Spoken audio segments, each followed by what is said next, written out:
wabarakatuh. Waalaikumsalam. Selamat siang dan salam sejahtera bagi kita semua. Yang saya hormati Ibu Kepala Sekolah ataupun yang mewakili beserta ibu-ibu guru sekalian yang berhadir pada hari ini. Mari sama-sama ibu-ibu kita panjatkan puji dan syukur kepada Tuhan yang Maha Kuasa, yang mana saat ini kita dapat hadir di ruangan ini dalam acara diseminasi budaya positif yang akan dibawakan oleh Ibu Yunani SPD. Baiklah ibu-ibu, untuk mempersingkat waktu akan saya bacakan tertib acara kita pada hari ini. Yang pertama yaitu pembukaan protokol yang saya bawakan sendiri. Yang kedua, menyanyikan lagu Indonesia Raya.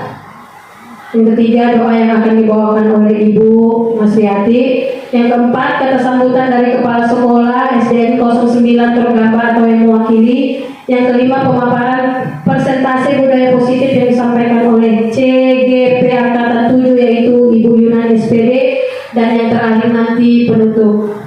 Baiklah ibu-ibu sekalian, untuk masuk kita ke acara yang kedua yaitu menyanyikan lagu Indonesia Raya yang akan dipimpin oleh Ibu Teknisi Holtang. Kami persilahkan dengan hormat.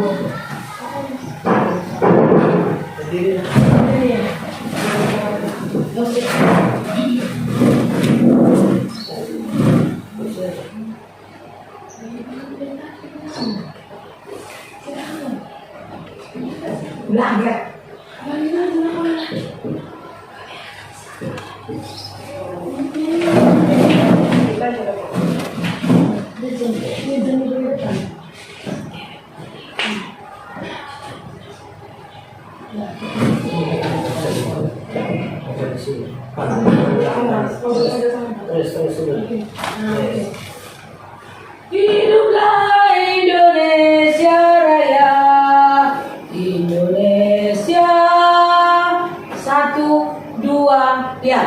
Indonesia tanah airku, tak tumpah darahku.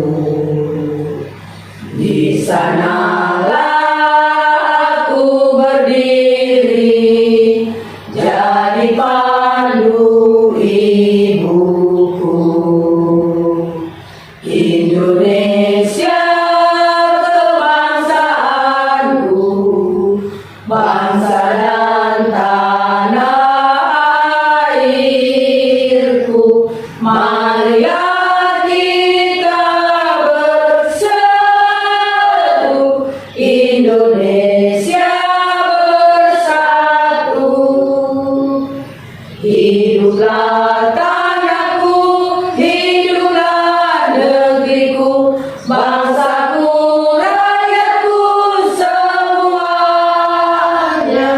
Bangunlah jiwanya, bangunlah badannya untuk Indonesia Raya. Indonesia Raya, merdeka, merdeka, tanahku, negeriku yang ku cinta. Indonesia Raya, merdeka, merdeka, hiduplah Indonesia Raya. Indonesia Raya, merdeka, merdeka, tanahku, negeriku yang ku cinta. Indonesia Raya, merdeka, merdeka, hiduplah Indonesia Raya.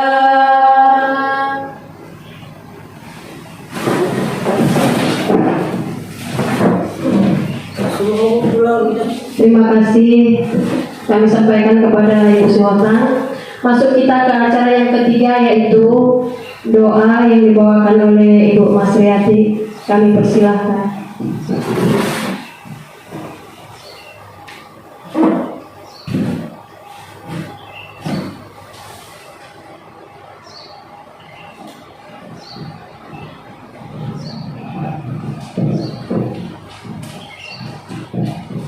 Assalamualaikum warahmatullahi wabarakatuh. Untuk mengambil berkahnya, marilah kita berdoa sesuai dengan agama dan kepercayaan kita masing-masing. Berdoa dimulai.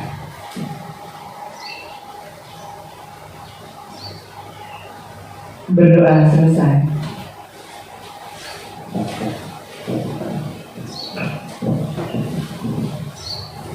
Terima kasih pada Ibu Masriati.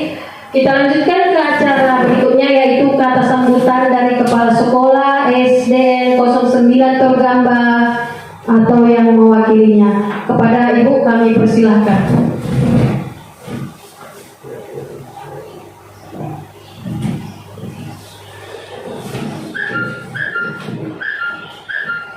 Terima kasih atas kesempatan yang diberikan kepada saya selaku mewakili kepala sekolah. Selamat siang dan salam sejahtera buat kita semuanya. Selamat siang, Bu. Yang saya hormati Ibu Kepala Sekolah, yang saya hormati Ibu-ibu guru sekalian. Pertama-tama kita mengucapkan puji dan syukur kepada Tuhan Yang Maha Kuasa yang telah memberikan kesehatan dan kesempatan pada kita saat ini untuk berkumpul di tempat ini pada siang ini. Adapun di sini kita menghadiri acara diseminasi budaya positif yang akan disampaikan oleh calon guru penggerak, yaitu Ibu Yunani SPD. Saya selaku mewakili kepala sekolah mengucapkan kepada ibu-ibu sekalian selamat datang dan terima kasih buat rekan guru yang telah hadir pada siang hari ini. Semoga nanti apa yang disampaikan oleh beliau kita guru-guru dapat memahami dan dapat merealisasikan kepada murid-murid kita dan anak didik kita sekalian. Marilah kita mengikuti acara ini dengan baik agar kita ibu-ibu guru dapat termotivasi. Demikianlah yang dapat saya sampaikan selaku mewakili kepala sekolah. Terima kasih dan selamat siang. Selamat siang.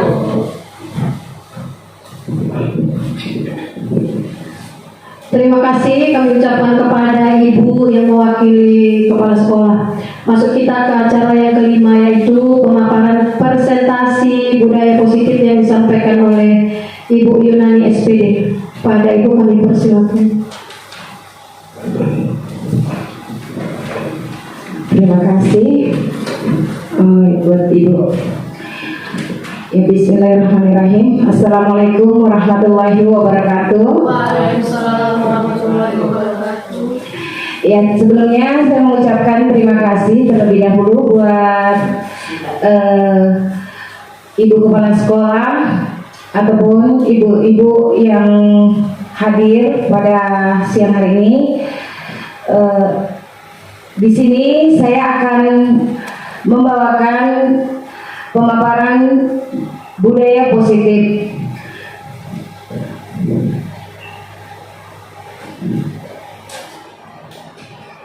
Tujuan ibu-ibu sebelum masuk ke budaya positif, di sini saya akan menyampaikan adapun tujuan pendidikan menurut Ki Hajar Dewantara ialah menuntun segala kodrat yang ada pada anak-anak agar mereka dapat mencapai keselamatan dan kebahagiaan yang setinggi-tingginya, baik sebagai manusia maupun sebagai anggota masyarakat. Oleh karena itu, pendidik hanya dapat menuntun tumbuh kembangnya kekuatan kodrat yang ada pada anak agar dapat memperbaiki lakunya, bukan dasarnya, hidup dan tumbuhnya kekuatan kodrat anak. Nah, di sini kita sebagai guru tentu kita sudah tahu ya ibu-ibu bahwasanya anak-anak itu terlahir dari beraneka ragam watak, sifat, karakter, baik itu lahir juga bukan dari rahim yang sama, tentu membawakan karakter yang berbeda-beda. Nah, disinilah kita sebagai guru menuntun anak-anak itu untuk tumbuh kembang sesuai dengan kodrat anak tersebut. Yang tadinya anak-anak terbiasa dari lingkungan keluarganya, dia keluarga yang memanjakannya di sekolah, kita bisa menuntun anak tersebut agar bersikap mandiri.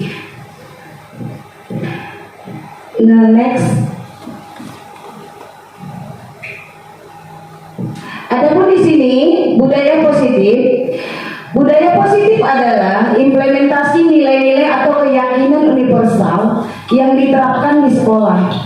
Budaya positif adalah pembiasaan yang disepakati bersama yang bernilai positif. Di dalamnya mengandung sejumlah kegiatan yang memiliki peran penting dalam pembentukan karakter.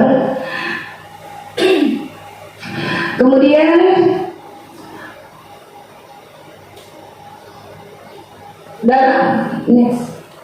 dalam pembentukan karakter tadi maksudnya kita ibu-ibu di sini membiasakan anak-anak kita berlaku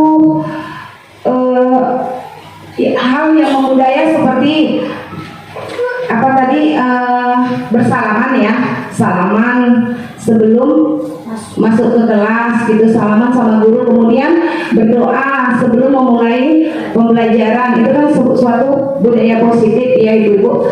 Kemudian konsep utama dari budaya positif tersebut adalah yang pertama perubahan paradigma belajar, kedua disiplin positif, tiga kebutuhan dasar manusia, keempat motivasi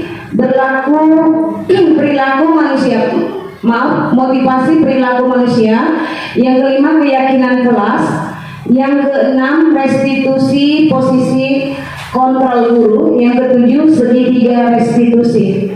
Nah, di sini kita awali dari yang pertama. Tentu Anda dan teman-teman Anda akan melakukan kegiatan. Coba buka tangan Anda. Anda adalah A. Nah, saya ini akan praktekkan ke ibu-ibu sekalian. Anda adalah A. Tugas Anda adalah mengepal salah satu tangan Anda. Coba Anda bayangkan bahwa Anda menyimpan sesuatu yang sangat berharga di dalam kepalan tangan Anda. Anda perlu menjaga benda tersebut sekuat tenaga Anda, karena begitu pentingnya untuk kehidupan Anda. Tugas B, rekan Anda, adalah mencoba dengan segala cara untuk membuka kepalan tangan Anda. Teman Anda B boleh membujuk, menghardik, mengintimidasi, memarahi, menggoda, menggelitik, bahkan menawari Anda uang dan benda berharga agar Anda bersedia membuka kepalan tangan Anda. Coba ibu-ibu bisa nggak praktekkan tangannya digenggam sekuatnya. Coba yang ini ya, teman yang ini ibu si A, ini si B, si B-nya Bu Yanti. B coba berusaha membuka tangannya Bu Hotan yang si B, berusaha. Bagaimana? Apakah coba ibu berusaha salah satu yang menggenggam, satu yang berusaha membuka, gitu. Tidak mau membuka, bukalah. Seolah-olah ada sesuatu yang ibu simpan. Tidak bisa dibuka. Nah, tidak bisa dibuka, tidak mau. Tentu kan begini ya Bu. Apa itu Bu? Gitu kan? Apa itu Bu Hotan? Adalah kan begitu. Adalah sinilah, ayolah bukalah. Tapi tidak mau membuka juga. Kenapa Bu? Saya bertanya, kenapa Ibu Hotan tidak mau membuka? Ini barang ini mahal. Mahal harganya. Mahal, ada sesuatu. Sangat berharga. Sangat berharga. Jadi tidak mau saya kasih sama Yanti. Iya. Iya, Bu Retni Siontang mengatakan bahwasanya benda yang ada di tangannya tidak boleh diketahui orang lain karena ini sesuatu sangat berharga menurut beliau. Nah, kalau Ibu Mas Yati tadi terbuka ya, terpengaruh dengan rayuan Bu Pasar Ibu ya. Kenapa Ibu membuka tangan Ibu? Karena kamu karena ibu itu tergoda dengan rayuan saya. Jadi mau ibu itu membuka tangannya. Oh ya. Berarti ini terbalik ya. Ibu yang dibuka ya Bu tangannya ya. Ya, ibu nggak tahan godaan ya. Bahwasanya, oh iya, barang ini kan artinya apa? Bukan hanya tidak tahan godaan. Mungkin bisa saja ibu percaya sama Bu Mas Riyati bahwasanya benda yang ibu pegang ini, yang ibu genggam ini tadi nggak akan diberitahukan, dibeberkan sama orang lain, ya kan? Nah, kalau Bu Reni Siotan tadi, ini harus aku sendiri yang nyimpan. Aku tidak percaya dengan Bu Yanti. Aku tidak percaya dengan Bu Yanti. Bisa saja ini nanti akan iya, bisa disalahgunakan, ya, bisa disalahgunakan gitu kan? Ini sangat berharga menurut aku gitu. Nah, kalau Bu apa tadi, Bu Mas Riyati, benda ini memang berharga. Bu Pasar Ibu ya, memang benda ini berharga, tetapi saya percaya dengan teman saya gitu. Berarti adanya keyakinan ya Bu ya. Itu tadi suatu keyakinan akan percaya dengan diri kita ataupun kita yakin percaya pada orang lain ya. Next Bu. Kemudian di sini ada perubahan paradigma yang dalam membangun budaya positif. Ini tadi sekolah dapat menyediakan lingkungan yang positif, aman dan nyaman bagi murid agar mampu berpikir, bertindak dan mencipta dengan merdeka, mandiri dan bertanggung jawab. Disiplin sangat berkaitan kontrol guru terhadap murid. Nah, kita Bu berupaya untuk menciptakan atau membangun budaya positif di sekolah kita. Gunanya untuk apa? Untuk membentuk karakter anak kita. Karena anak-anak kita sekarang sudah ini ya, di luar dari ini apa zaman kita dulu. Kalau kita dulu ya dia sudah di luar kontrol ya. Kalau dulu anak-anak mungkin masih patuh sama gurunya, masih agak menghormati, masih begitu menghormati. Kalau anak-anak sekarang lewat dari depan kita aja, mereka sudah kurang etikanya gitu kan, kurang etikanya. Makanya adanya pembelajaran budaya positif ini untuk pembentukan karakter agar anak itu memiliki etika yang lebih baik lagi. Begitu, dari pembiasaan etika itu datangnya dari mana? Dari pembiasaan yang kita lakukan. Contohnya, kalau kita ketemu ada 5S, senyum, salam, sapa, sopan, santun. Nah, itu kita budayakan di sekolah kita. Setiap ketemu sama teman atau sama guru atau sama siapapun, murid itu kita biasakan untuk senyum, salam, sapa, kemudian berperilaku sopan dan santun. Itu kita biasakan di sekolah kita, maka etika itu akan sendiri akan menjadi kebiasaan sama murid berperilaku yang baik untuk budaya positif tadi. Disiplin sangat berkaitan kontrol guru terhadap murid. Nah, kita di sini Bu, kita sebagai kontrol untuk mengontrol murid-murid kita tadi. Tugas kita kan sebagai pengontrol. Murid ibaratkan kertas yang sudah ada garis samar-samar, maka tugas gurulah yang akan menebalkan dan mewarnainya. Nah, ini maksudnya anak didik kita terlahir dari keluarga yang berbeda, karakter yang berbeda, kehidupan, kesenjangan sosialnya juga berbeda-beda. Dan anak ini lahir dari keluarga yang berbeda, dia sudah memiliki, datang ke sekolah ini, anak itu sudah membawa karakter masing-masing. Contohnya itulah yang dimaksudkan, murid itu ibaratkan kertas yang sudah ada garis-garis samar, yang sudah ada, mungkin dia sudah memiliki watak bawaan dari keluarga, atau memang dia udah punya keahlian tertentu, atau dia punya bakat tertentu. Nah, disinilah tugas kita untuk menebalkan bakat-bakat tersebut. Nah, di dalam Merdeka Belajar ini kita dituntut untuk menuntun murid sesuai dengan kodrat zamannya, sesuai dengan kodrat bisa nyanyi, sementara dia bakatnya main sepak bola. Kita nggak bisa memaksakan murid itu harus jago matematika, sementara dia bakatnya cuma pandainya apa? Menggambar. Nah, jadi ibu-ibu tentu di sini sudah bisa memahami karakter murid kita ya. Nah, yang kedua, yang maksud saya yang selanjutnya, kata siswa berubah menjadi murid. Inilah paradigma ya ibu-ibu. Kata siswa berubah menjadi murid. Jadi kita tidak ada lagi mengatakan janji siswa misalnya, yang ada janji murid, ya kan? Nah, proses pembelajaran berpihak pada murid. Nah, proses pembelajaran yang berpihak pada murid ini bagaimana? Kalau dulu kita atau bahkan sampai sekarang, bahkan mungkin di sini saya sendiri atau kita semua di sini masih perlu lagi refleksi dalam hal ini, hal untuk lebih merdeka belajar, bahwasanya pembelajaran yang kita lakukan masih satu arah ya, masih kita gitu, masih kita yang mendominasi pembelajaran. Murid kita belum aktif gitu, belum diaktifkan untuk melakukan proses pembelajaran buat mereka. Nah, pembelajaran yang berpihak pada murid tentu kita menggunakan diferensiasi belajar di sini. Mungkin ini akan saya jelaskan di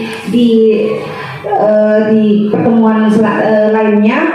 Di sini ada proses pembelajaran berpihak pada murid. Jadi kita harus fokus apa yang menjadi kebutuhan murid. Kita di sini menghamba. Kita sebagai guru itu hamba. Kita bukan hanya sebagai among, namun kita harus menghamba pada murid. Ibaratkan murid datang ke sekolah, kita tawarkan sama dia, kamu mau makan apa? Kamu mau minum apa? Ibaratkan mereka datang ke suatu restoran atau rumah makan, pelayan datang menanyakan mau makan apa, mau minum apa. Begitulah kita sebagai guru yang menghamba kepada murid, bahwasanya kita tanya kepada murid, dia bakatnya apa, minatnya dia apa. Itu yang kita kembangkan. Jadi jangan kita paksakan murid itu harus jago dalam satu hal ini, tetapi dia apa yang dia punya, itulah yang mau kita kembangkan dari dirinya. Next. Selanjutnya, nah di sini ada masih perubahan paradigma. Di sini ada stimulus respon. Realitas kebutuhan kita sama. Nah, ada yang berpikir seperti itu, realitas kebutuhan kita sama. Sementara di dalam teori kontrol, realitas kebutuhan kita berbeda. Apakah menurut ibu-ibu kebutuhan kita sama? Tidak ya. Kebutuhan kita yang pastinya berbeda. Semua orang melihat hal yang sama. Apakah semua orang berpikiran atau melihat yang sama, berpandangan yang sama dalam memandang sesuatu itu? Setiap orang memiliki gambaran yang berbeda. Tentu kita masuk ke dalam teori kontrol ya. Kalau ibu memandang ada orang jalan di sana, tentu kita berpikiran berbeda. Saya mungkin memikirkan siapa yang jalan di sana? Apakah dia menunggu anaknya pulang sekolah? Ibu Timori, itu siapa ya? Ini musim culik, jangan-jangan itu culik. Nah, tentu itu melihat hal yang berbeda ya. Kita mencoba mengubah orang agar berpandangan sama dengan kita. Apakah kita bisa memaksakan kehendak kita kepada orang lain? Tidak kan? Apakah kita bisa itu orang culik? Tidak, kita tidak bisa memaksakan pandangan orang, pemikiran orang, pendapat orang lain sama dengan kita. Kita berusaha memahami pandangan orang lain tentang dunia. Kemudian perilaku buruk dilihat sebagai suatu kesalahan. Nah, terkadang kita sadari ya ibu-ibu, anak-anak ada yang berperilaku buruk. Nah, ini yang harus kita perbaiki ya, mungkin harus kita refleksi. Ada yang berperilaku buruk, terus kita langsung menjudge anak itu, ini anak memang keterlaluan, ini memang bandel gitu kan. Namun semua perilaku memiliki tujuan. Mungkin aja anak itu berperilaku seperti itu, dia cari perhatian atau mungkin kurang kasih sayang dari orang tuanya. Nah, tugas kita di sini sebagai guru untuk mengontrol diri anak tersebut. Kemudian orang lain bisa mengontrol saya, hanya Anda yang bisa mengontrol diri Anda. Ini maksudnya bagaimana, Bu? Orang lain bisa mengontrol saya, terus kemudian hanya Anda yang bisa mengontrol diri Anda. Nah, ini termasuk salah satu yang digenggam tadi. Nah, kontrol itu yang dilakukan Bu Retni Sultan. Ini Bu Retni Sultan tadi menggunakan teori kontrol untuk hanya dirinya sendiri yang bisa mengontrol dirinya, bahwasanya ini nggak boleh dibuka, nih genggaman tadi tidak boleh dibuka, ini hanya saya yang memanage, mau saya buka atau tidak itu diri saya. Nah, kalau tadi yang digunakan oleh Bu Pasariko mungkin orang lain bisa mengontrol saya, mungkin karena bujukan, ayolah buka atau suatu kritikan, ibu terpengaruh begitu ya. Jadi ada baiknya kita memang diri kita yang mengontrol, memanage diri kita sendiri. Nah, saya bisa mengontrol orang lain. Yang sana Anda tidak bisa mengontrol orang lain. Kita tidak bisa mengontrol orang lain. Kita nggak bisa mengatur-ngatur orang lain untuk sama seperti kita. Biarkan ada kesadaran dari diri orang tersebut. Kemudian pemaksaan ada pada saat bujukan gagal. Nah, kita setelah membujuk anak-anak kita bujuk anak kita agar kamu kerjakan PR ya, kamu harus tugas ini harus kamu kerjakan. Terus kita paksa, kalau kamu bahkan sampai jatuh kepada pengancaman ya, kalau nggak ngerjakan PR nanti jemur kamu di sana gitu ya. Mungkin kebiasaan-kebiasaan itu budaya-budaya yang tersebut masih bisa kita tinggalkan, kita berubah ke paradigma yang baru, yaitu kolaborasi dan konsensus menciptakan pilihan-pilihan baru. Maksudnya apabila anak tersebut tidak mengerjakan tugas atau PR-nya, tetapi sudah kita bujuk, juga sudah kita beri arahan juga tidak mengerjakan, daripada kita menjatuhkan hukuman, kita buat pilihan-pilihan buat dia. Contohnya kalau kamu nanti nggak kerjakan PR temanmu ini, kamu bagaimana? Begitu, kita kasih pandangan atau pilihan. Model berpikir menang atau kalah. Sementara kalau dia teori kontrol, model berpikir menang atau kalah. Ini model berpikirnya, aku harus menang. Kalau nggak menang, aku kalah. Ya kan begitu. Jadi karena ada rasa kalah, kita tentu marah. Karena ada rasa menang, kita merasa hebat. Nah, maka itu paradigma yang harus kita ubah. Model berpikir kita itu harus menang. Next.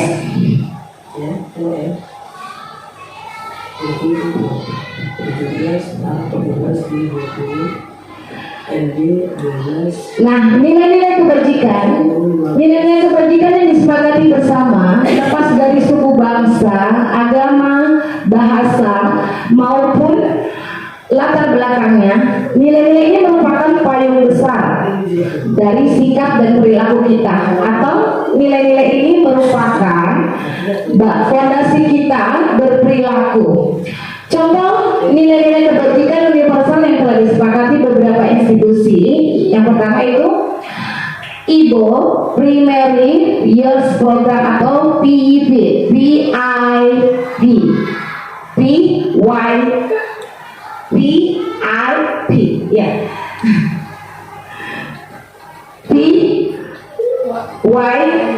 ya. PYP ya, maaf. Sikap murid, toleransi, rasa hormat, integritas, mandiri, menghargai, antusias, empati, keingintahuan, kreativitas, kerjasama, percaya diri, komitmen. Yang kedua, 9 pilar karakter Indonesia Heritage Foundation atau ISF, cipta Tuhan dan segenap ciptaannya, kemandirian dan tanggung jawab, kejujuran atau amanah, diplomatis, hormat dan santun, dermawan, suka menolong, dan gotong royong, percaya diri, kreatif dan pekerja keras, kepemimpinan dan keadilan, baik dan rendah hati, toleransi, kedamaian dan kesatuan. Ini merupakan nilai-nilai kebajikan menurut teori tersebut. Next. Selanjutnya, disiplin positif menurut Kamus Besar Bahasa Indonesia atau KBBI 2014 menjelaskan bahwa disiplin berarti tata tertib, ketaatan atau kepatuhan kepada peraturan, mengusahakan supaya menaati dan mematuhi yakni beriman, bertakwa kepada Tuhan Yang Maha Esa, berakhlak mulia, berkeberkahan, gotong royong, mandiri, bernalar kritis, dan kreatif. Nah, ibu-ibu mungkin sudah dapat memahami apa nilai-nilai kebajikan apabila kita melakukan disiplin positif. Kemudian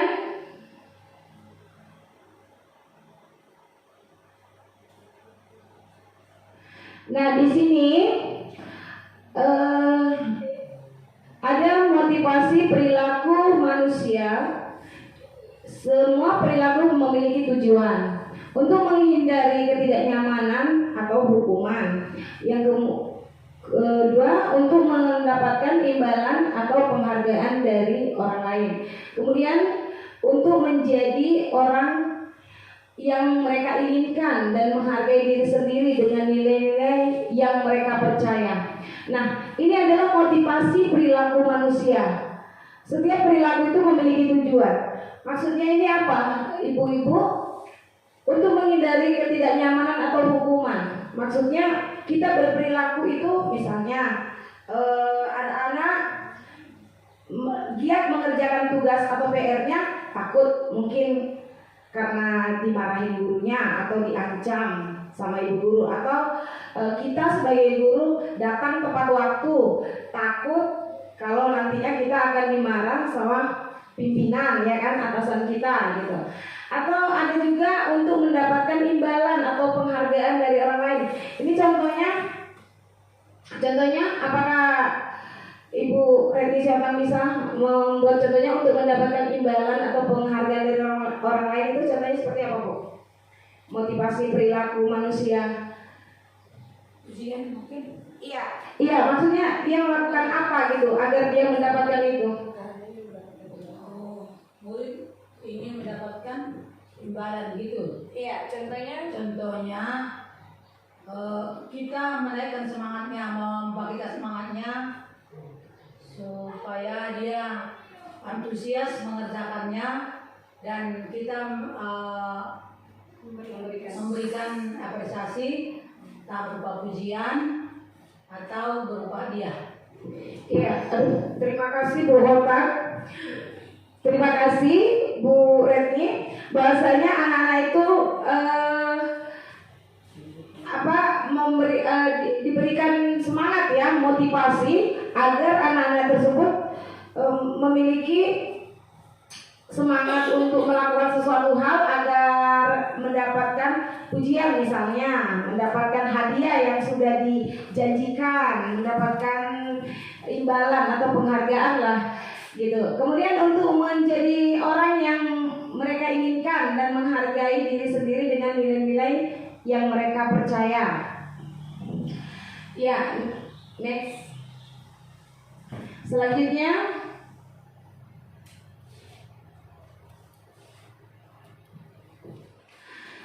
ini ada kasus ya, Ibu.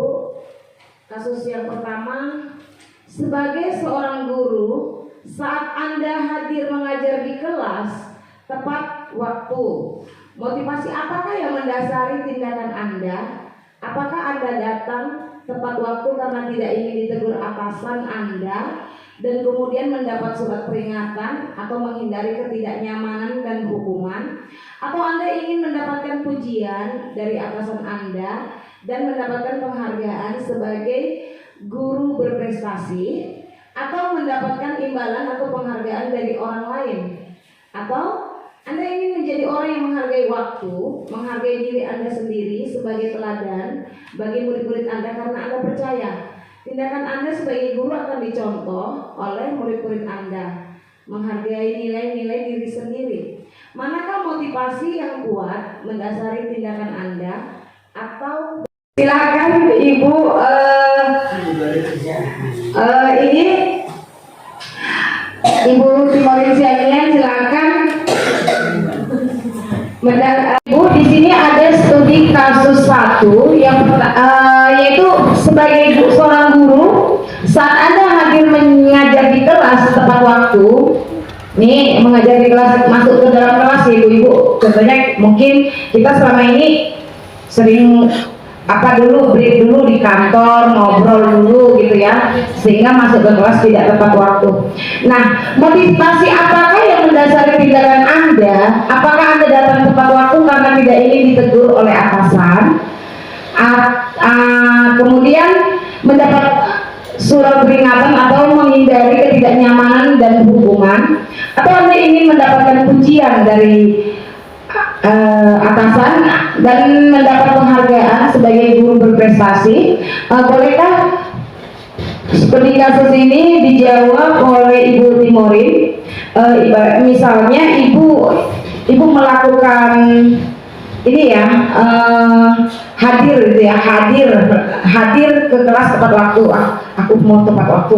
Itu alasan ibu apa? Apakah karena mau dapat pujian?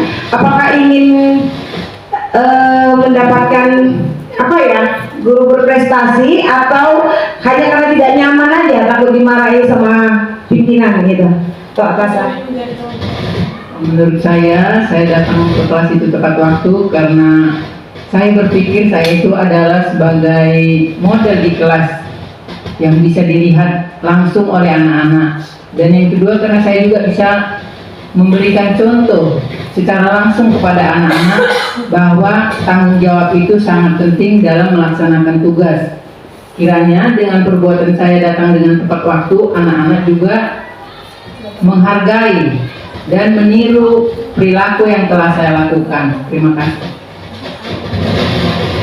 Baik Ibu Timorin, terima kasih. Bahasanya Ibu mengatakan bahwa Ibu datang tepat waktu karena itu adalah kesadaran datang dari diri Ibu sendiri, motivasi intrinsik. Itu yang dikatakan motivasi intrinsik, yang artinya bahwa Ibu adalah model atau seorang guru yang memang sebagai contoh buat murid ataupun teman-teman yang lain. Begitu Ibu Timorin. Iya. Kemudian tadi Ibu mengatakan iya, sehingga anak-anak tanpa kita perintah, karena melihat ibunya disiplin, memiliki disiplin yang positif, anak-anak pun tanpa diminta, dia ada motivasi intrinsik tersendiri.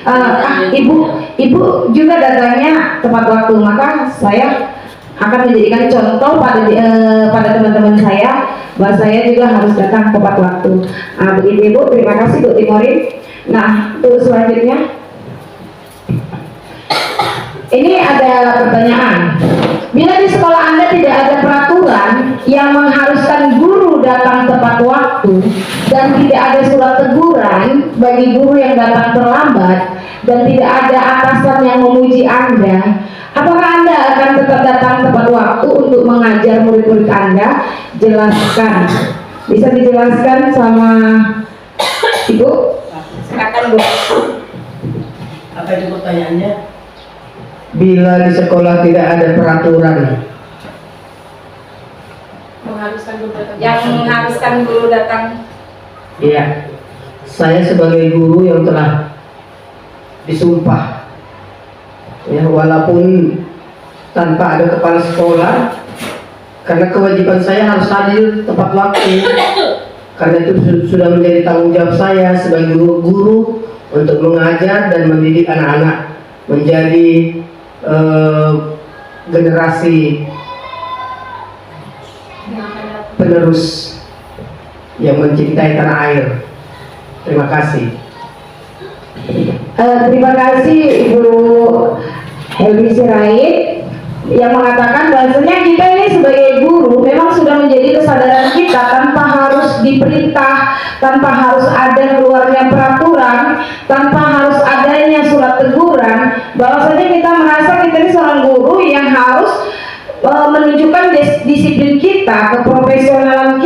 sebagai seorang guru yang bisa dijadikan contoh buat anak-anak didik kita, juga teman-teman kita. Nah, agar apa?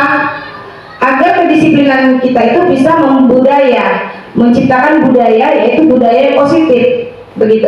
Jadi kalau ada di antara kita teman-teman, ibu-ibu sekalian, kalau masih ada yang datang terlambat, ya mungkin ini adalah refleksi untuk kita ke depannya. Ya, oke, baiklah teman, next.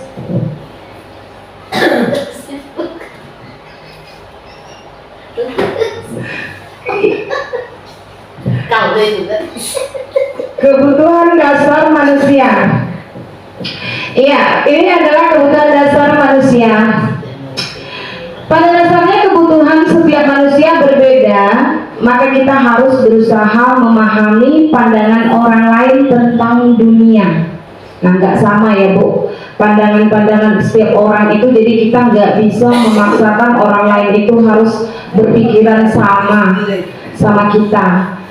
Kita nggak boleh memaksakan orang lain harus satu pemikiran sama kita. Nah, di sini ada untuk manusia bertahan hidup, ada kebutuhan dasar manusia bertahan hidup, yaitu adanya kasih sayang dan rasa diterima. Kemudian adanya kebebasan, kemudian kesenangan, dan adanya penguasaan. Nah, demikian itu. Bagaimana Bu yang namanya kasih sayang dan rasa diterima gitu? Kalau kita nggak punya rasa kasih sayang atau tidak merasa disayangi, apakah kita semangat untuk hidup? Kan begitu ya Ibu. Kemudian kebebasan kita itu dibatasi. Kita nggak mau bicara nggak bebas, mau berbuat ini nggak diberi kebebasan gitu. Nah, tentu kita pun tidak ada motivasi untuk hidup kita lagi kan. Nah, iya, untuk merapi-rapikan atau melakukan sesuatu tindakan gitu, tindakan yang menurut kita baik, namun orang lain mengatakan itu atau berpikiran itu tidak layak, tidak pantas ya.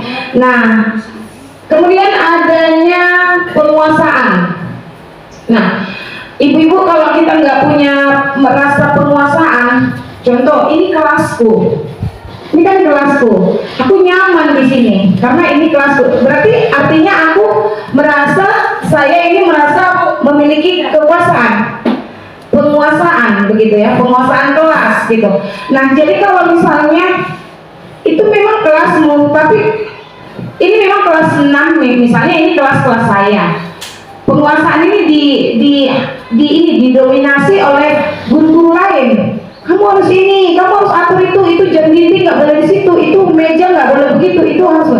Nah, diatur sama orang lain, kita tidak punya penguasaan. Apakah indah hidup kita? Apakah kita semangat gitu untuk kehidupan kita? Kan tentu maka adanya kebutuhan dasar manusia itu, kebutuhan kita yang kita butuhkan adalah kasih sayang. Agar kita bertahan hidup itu adalah kasih sayang, rasa diterima, rasa disayangi, rasa dicintai. Kemudian adanya kebebasan kita dalam mengeluarkan pendapat atau melakukan sesuatu hal yang menurut kita baik. Yang kemudian adanya rasa kesenangan. Kesenangan itu artinya kita rasa bahagia ya. Bahagia bersama teman-teman atau berdiskusi sama teman-teman kita berasa bahagia, ataupun hal-hal yang menurut kita membuat kita berpikiran positif. Kemudian ada rasa penguasaan seperti saya contohkan tadi. Oke, selanjutnya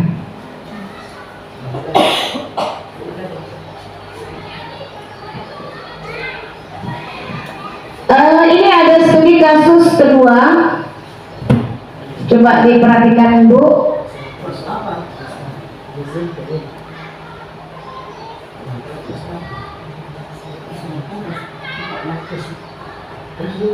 Sebentar Ibu. Ini kan studi kasus ya.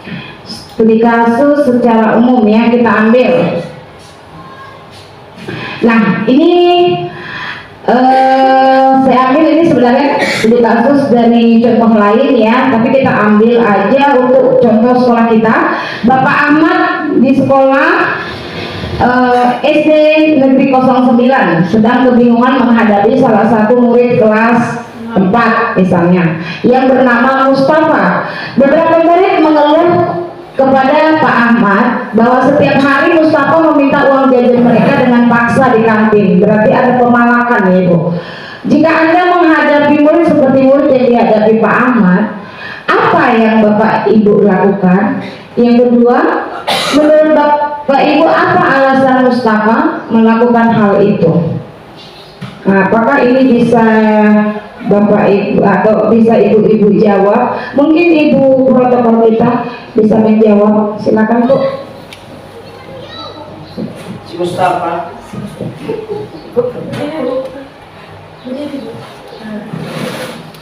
Baiklah, saya akan coba menjawab. Jika saya menghadapi kasus murid seperti Mustafa yang selalu meminta uang jajan kepada temannya, yang akan saya lakukan, pertama saya akan memanggil Mustafa, mengapa dia bersikap seperti itu kepada temannya.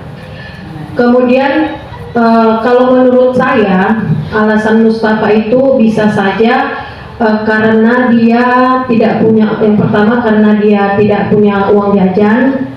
Jadi karena kepingin jajan dia meminta setiap hari atau memalak teman-temannya. Kemudian yang kedua bisa saja dia memang punya uang jajan, tapi memang dia merasa ingin selalu berbuat jahat, atau mungkin juga dia kurang perhatian di rumah, ya kurang perhatian dari orang tuanya. Jadi dia mencari-cari perhatian supaya dia lebih diperhatikan oleh guru dibandingkan dengan teman-temannya. Demikian dari saya. Apa alasan Mustafa melakukan hal tersebut sudah dijawab tadi sendiri. Terima kasih untuk Ibu Nur Hayati Sinaga. Ini tadi Ibu mengatakan apa yang akan Ibu lakukan adalah dengan memanggil Mustafa tersebut, kemudian menanyakan mengapa dia berbuat seperti itu. Kemungkinan saja dikarenakan dia cari perhatian pada teman-temannya atau cari perhatian guru karena dia mungkin kurang kasih sayang atau kurang diberi uang jajan di rumah ya Bu. Yang kedua bisa saja karena memang anak ini memang ingin iseng atau nakal gitu. Anak-anak yang dikategorikan dia suka jahil sama temannya. Namun di sini apa tugas kita sebenarnya? Apa di sini kita diskusi kita itu apa sih sebenarnya tugas kita dalam menghadapi anak yang seperti itu? Apakah kita marahin dia? Apa tindakan kita yang akan kita lakukan di situ?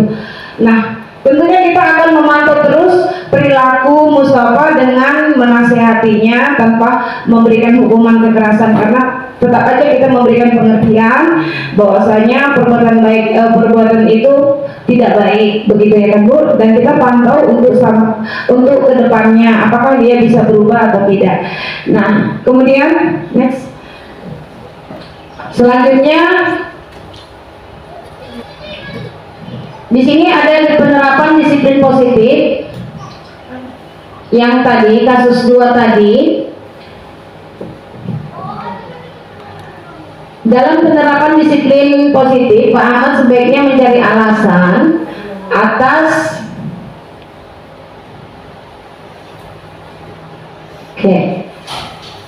atas dasar apa hal tersebut supaya dapat bagaimana?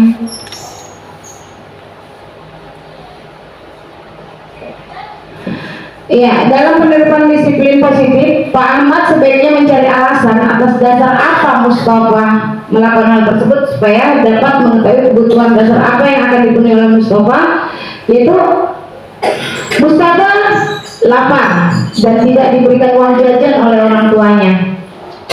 Ya, dia ingin bertahan hidup. Berarti dia merasa dia ingin bertahan hidup, artinya apa? Karena dia merasa lapar, akhirnya apa? Dia memalak teman-temannya, begitu ya Bu. Nah, kemudian dia menjahili kawannya supaya mendapat perhatian oleh kawannya. Artinya apa? Mustafa merasa kurang kasih sayang dan tidak diterima oleh teman-temannya. Mungkin kalau dia dekat sama temannya, salah kamu jahat, kamu jahil gitu, kamu nggak boleh berteman sama kami, mungkin seperti itu tindakan teman-temannya, sehingga Mustafa menjadi anak yang di luar kontrol, di luar kendali, suka jahil. Yang kemudian Mustafa merasa bosan di kelas karena jajan yang dibawakan orang tuanya itu aja. Artinya apa?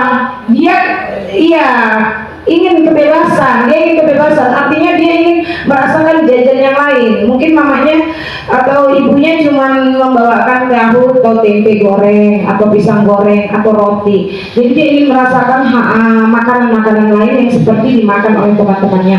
Kemudian Mustafa merasa hebat karena kawannya mau menuruti keinginannya. Dia merasa berkuasa, ada rasa penguasaan. Dia merasa berkuasa, ini aku yang hebat di sini, ya kan? Nah, ibu-ibu kemudian merasa senang karena melihat wajah temannya kesal. Ya, itu ada rasa kesenangan tersendiri bahwasanya kalau temannya kesal, ada yang nangis, ada yang intinya teman-temannya nggak suka sama dia, malah ada rasa kesenangan tersendiri buat si Mustafa tadi. Oke, next.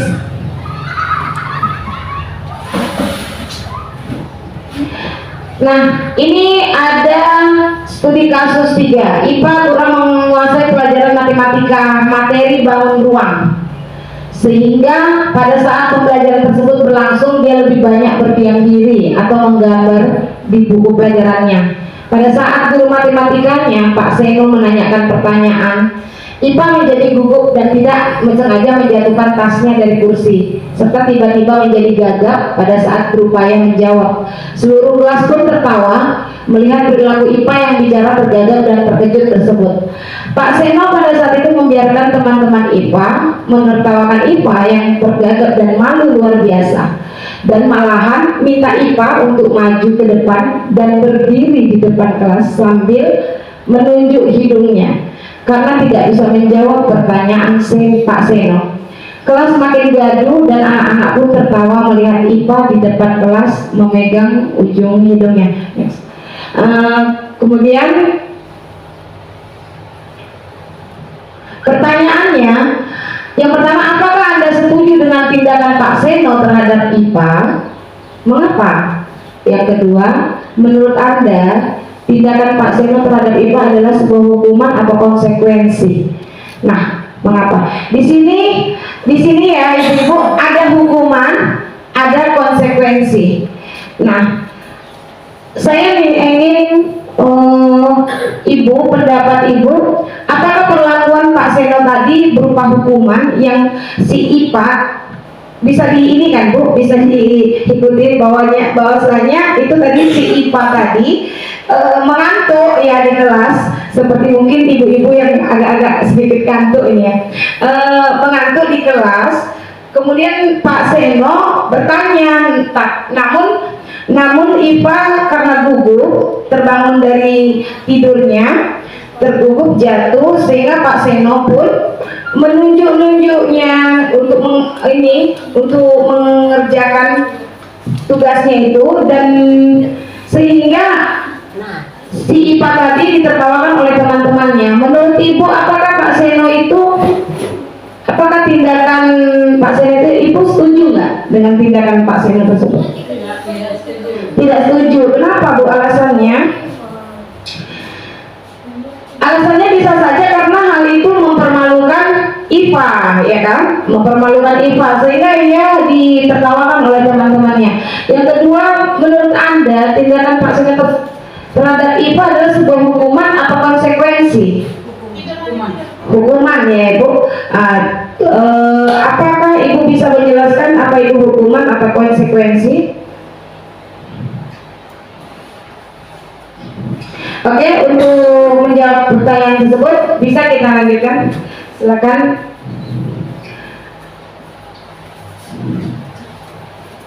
Hukuman.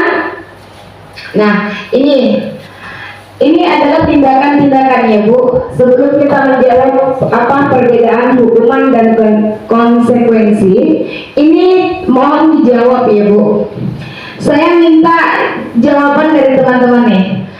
lari mengelilingi lapangan futsal 2 kali karena terlambat datang ke sekolah. Itu hukuman atau konsekuensi? Hukuman. Nah, kemudian membersihkan coretan yang dibuat pada meja tulisnya di kelas, itu hukuman atau konsekuensi? Konsekuensi. Ya, konsekuensi. Kemudian push up 10 kali karena tidak memakai topi saat upacara bendera. Itu hukuman. Nah, berdiri dengan satu kaki di depan kelas karena tidak bisa menjawab pertanyaan. Itu hukuman atau konsekuensi? Hukuman. Oke, menyuruh siswa belajar di kelas apabila datang terlambat. Menyuruh siswa belajar di luar kelas apabila datang terlambat. Itu hukuman atau konsekuensi? Hukuman. Konsekuensi. Ya, baik. Menggantikan pensil kawannya yang sudah ia patahkan. Konsekuensi. Ayo kita cek apakah jawaban kita sesuai dengan jawaban berikut. Ya, lari mengelilingi lapangan futsal 2 kali karena terlambat datang ke sekolah itu hukuman. Membersihkan coretan yang dibuat pada meja tulisnya di kelas itu adalah konsekuensi. Push up 10 kali karena tidak memakai topi saat upacara bendera itu hukuman. Berdiri dengan satu kaki di depan kelas karena tidak bisa menjawab pertanyaan adalah hukuman.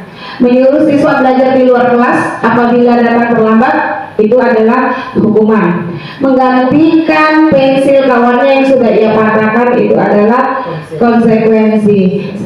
Apakah ibu sudah paham apa itu hukuman, apa itu konsekuensi? Sudah? Hukuman adalah apa, Bu? Menurut Ibu?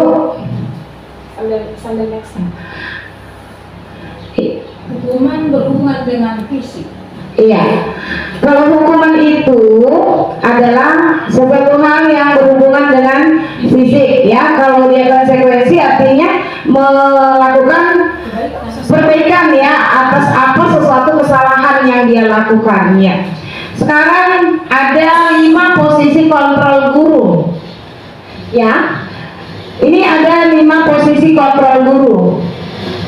Kita ada sebagai penghukum, ada guru itu sebagai teman, ada pembuat rasa bersalah, ada pemantau, ada sebagai manajer.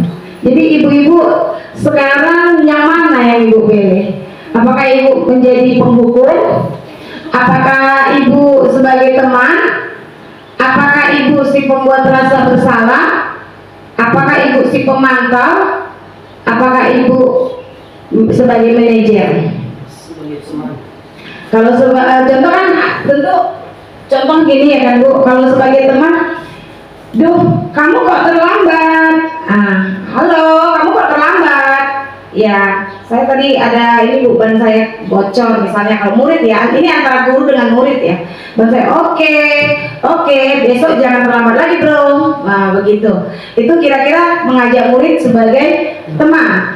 Nah kalau penghukum, kalau yang tipe penghukum, kamu kok terlambat, jangan masuk kelas, silakan di luar, begitu. Itu adalah penghukum, nggak boleh masuk kelas sampai satu les pelajaran, biar kamu berdiri di situ aja. Nah, itu salah satu penghukum. Kalau pembuat rasa bersalah, bagaimana?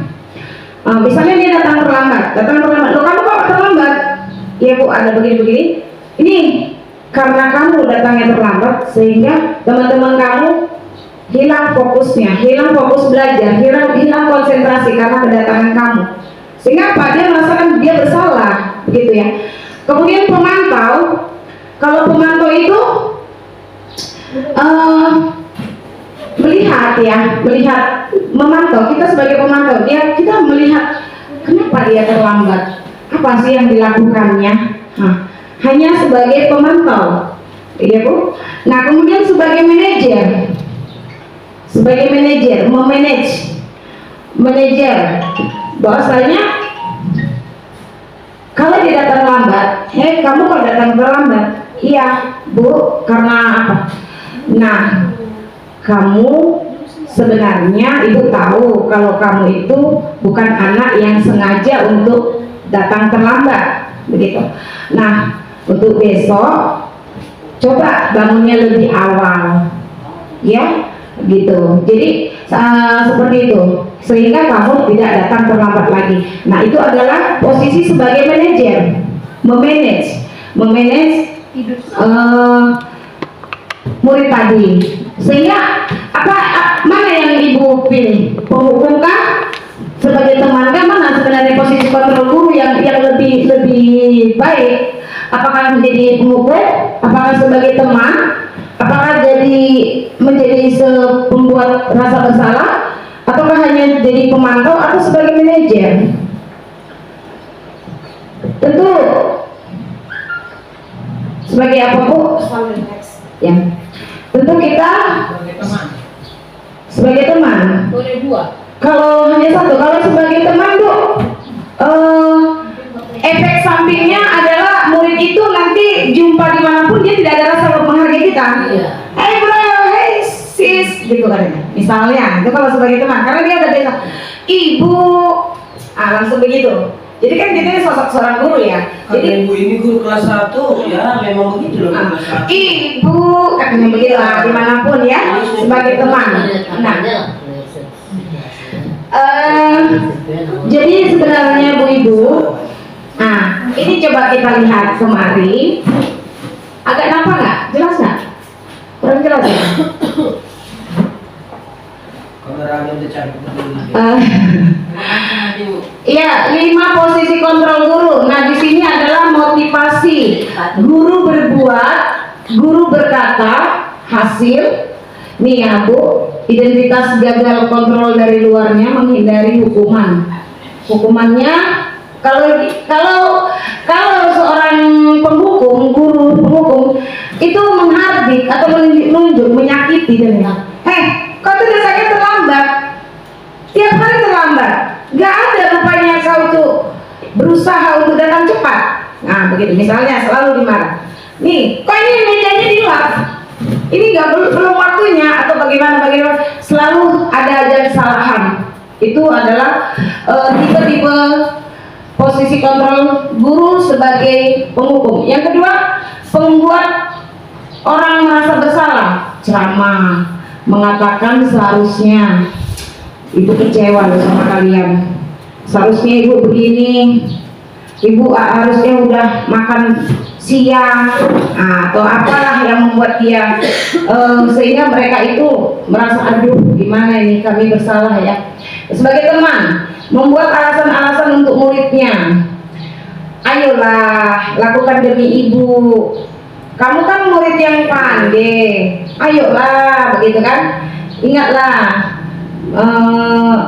masa kamu tidak mau demi ibu? Begitu itu demi kalau guru sebagai teman. Kalau untuk pemantau, dia menghitung dan mengukur apa peraturannya, menyesuaikan diri bila diawasi, ya kan? Murid meletakkan guru peraturan dan hukum di dunia berkualitas, itu kaitannya ya. Kemudian kalau dia sebagai identitas berhasil atau sukses atau kontrol diri adalah menghargai diri sendiri sebagai manajer. Nah, kita ibu-ibu, posisi kontrol kita yang baik dan sukses itu adalah sebagai manajer. Kenapa? Mengajukan pertanyaan-pertanyaan apa yang kita yakini, apa yang bisa kau kerjakan untuk memperbaiki masalah ini, menguatkan pribadi. Kemudian murid meletakkan dirinya sebagai individu yang positif dalam dunia yang berkualitas. Murid pun berkata, bagaimana caranya saya bisa memperbaiki keadaan?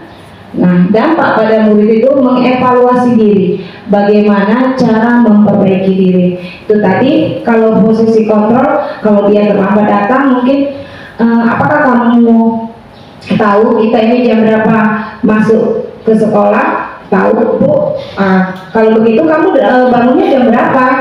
Jam 6. Nah, kalau jam 6 kamu terlambat datang ke sekolah, besok kamu lebih.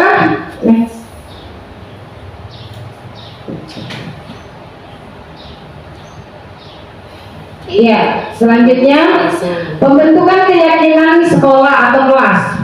Keyakinan kelas bersifat lebih abstrak daripada peraturan yang lebih rinci dan konkret. Keyakinan kelas berupa pertanyaan-pertanyaan universal. Pernyataan keyakinan kelas senantiasa dibuat dalam bentuk positif, ya Bu. Keyakinan kelas hendaknya tidak terlalu banyak sehingga mudah diingat dan dipahami oleh semua warga kelas.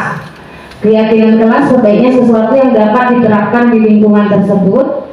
Kemudian semua warga kelas hendaknya ikut berkontribusi dalam pembuatan keyakinan kelas lewat kegiatan curah pendapat.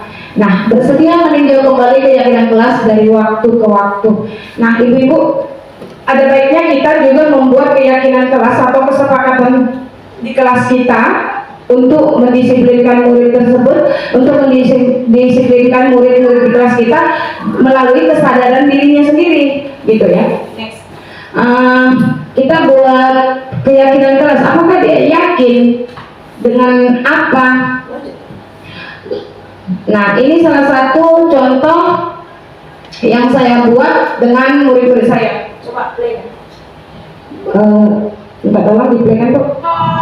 Dari awal.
Maaf tadi video terpotong karena mungkin ini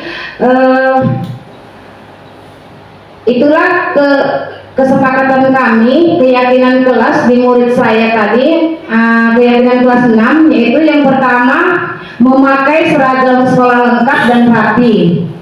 Ini yang sudah disepakati murid bersama berdiskusi dengan teman-teman kelompoknya. Yang kedua, masuk kelas tepat waktu, baik dari jam mulai belajar maupun dari jam setelah istirahat. Yang ketiga, melakukan piket kelas. Keempat, menjaga kebersihan dan ketertiban kelas. Yang kelima, disiplin waktu dalam mengerjakan tugas. Yang keenam, saling menghormati dan menghargai sesama temannya. Artinya tidak ada bulian, tidak ada saling mengejek nama orang tua atau bagaimanapun. Nah, selanjutnya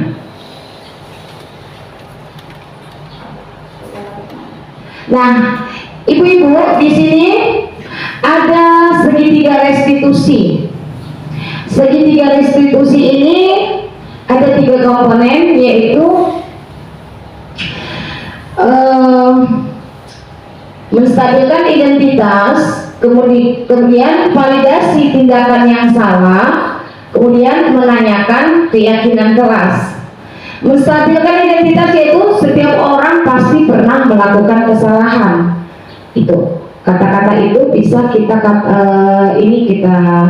katakan kepada murid kita, kamu bukan satu-satunya yang pernah melakukan ini.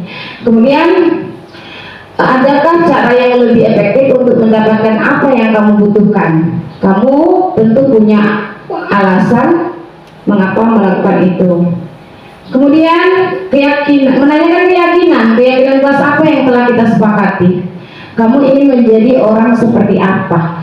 Nah, untuk lebih mendalami apa yang dimaksud dengan segitiga restitusi, silakan kita simak video berikut.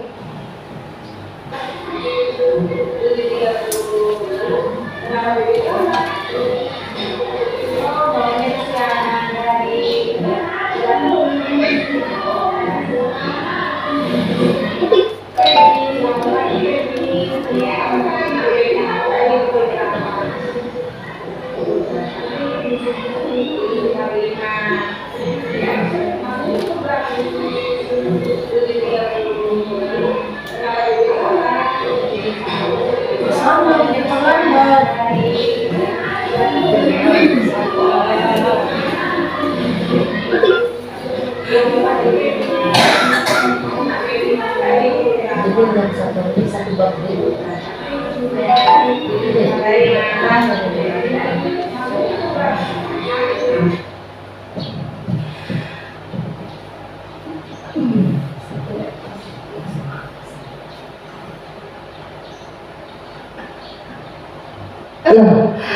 Coba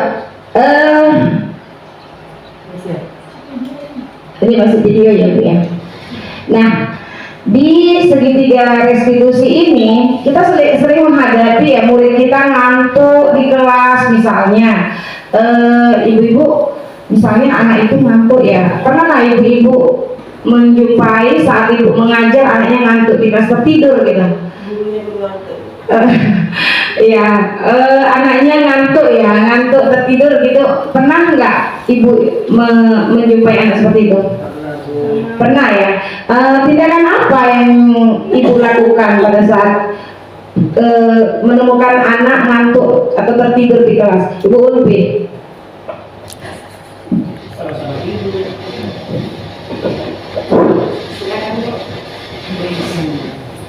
Pertama, saya memanggil murid tersebut, kemudian memintanya untuk mencuci muka ke kamar mandi.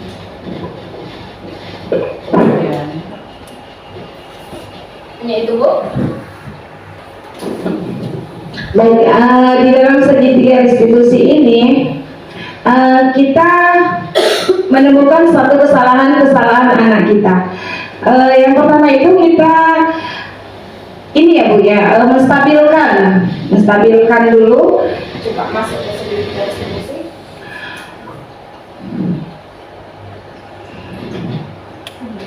Lagi. Ini. Setelah ini. Bukan. Sebelum masa sebelah ini.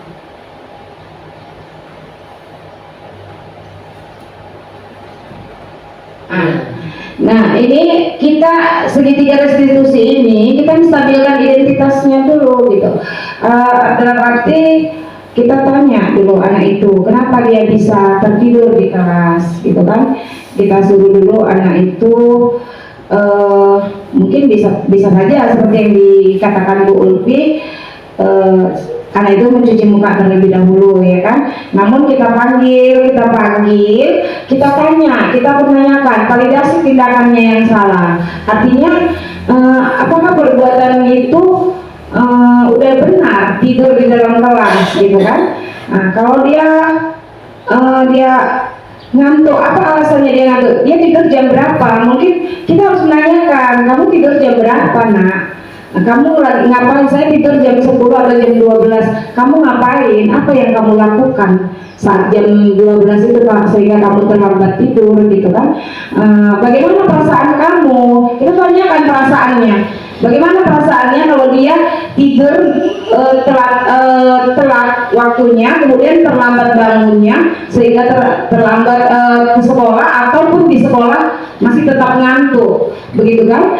Kemudian menanyakan keyakinannya, kan kita sudah buat keyakinan kelas, ya kan? Keyakinan mana yang kamu yakini? Masih ingat kan keyakinan yang kita sepakati bersama? Itu kan keyakinan kalian sendiri yang melakukan membuatnya gitu, sehingga kita perlu refleksi ya. Jadi kita ajak anak-anak itu untuk merefleksikan kembali dari perbuatan kesalahannya. Demikian juga kita ibu-ibu, mungkin kita adalah guru yang sudah lama mengajar, mengayomi anak-anak kita, memberikan tuntunan atau bimbingan kepada anak kita, tapi masih banyak perbuatan kita yang masih belum tepat, sehingga kita bisa merefleksikan diri kita untuk menjadi guru yang lebih baik lagi ke depannya, menjadi among bagi anak-anak kita. Nah, hanya itu mungkin yang bisa saya sampaikan buat ibu-ibu. Terima kasih atas kehadiran dan waktunya. Saya tutup. Wabillahi taufiq wal hidayah.